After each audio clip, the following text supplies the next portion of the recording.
सूरत अल-हुमज़ा मक्के के इब्तदाई दौर में नाजिल हुई। मोहम्मद असद फरमाते हैं कि ये सूरत गीबत करने वालों, ताना देने वालों और माल की मोहब्बत में पड़े लोगों की सख्त तंबीह है।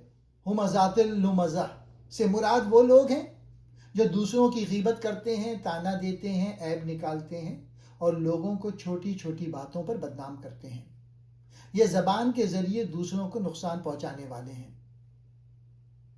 ऐसे लोग माल जमा करते हैं, उसे गिनते रहते हैं और समझते हैं कि ये माल उन्हें हमेशा महफूज रखेगा और मौत से बचाएगा, लेकिन ये गलत फहमी है।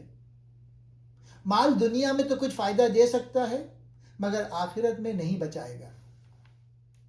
अल्लाह फरमाता है कि ऐसे लोग हुतमा में फेंक दिए जाएंगे, जो जहन्नम की एक शदीद आग होगी जो दिलों तक पहुंच जाती है, यानी जिस्म और रूह दोनों को जला देती है।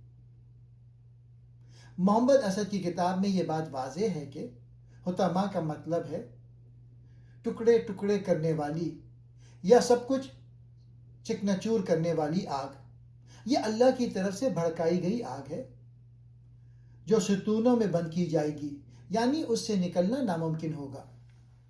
ये सूरत मक्के के उन लोगों की तरफ इशारा करती है जो नबी और मुसलमानों की गीबत करते थे और अपने माल की वजह से मगरूर थे। मोहम्मद असद की तशरीह में यह सबक है कि गीबत और ताना बहुत बड़ा गुनाह है। ये लोगों के दरमियान नफरत फैलाता है। माल की मोहब्बत और उस पर भरोसा करना गलत है। माल आखिरत में काम नहीं आएगा।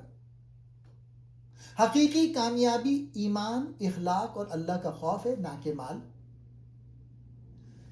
जहन्नम की आग बहुत शदीद है जो दिल तक पहुंचती है, यानी ज़ाहिरी और बातनी दोनों को जला देती है। यह सूरत हमें सिखाती है कि ज़बान की हिफाजत करो, दूसरों के ऐब ना निकालो, माल को अल्लाह की राह में खर्च करो और आखिरत की फ़िक्र करो। अल्लाह हमें गीबत और बुखल से बचाए और नेक आमाल की तौफीक दे। आमीन।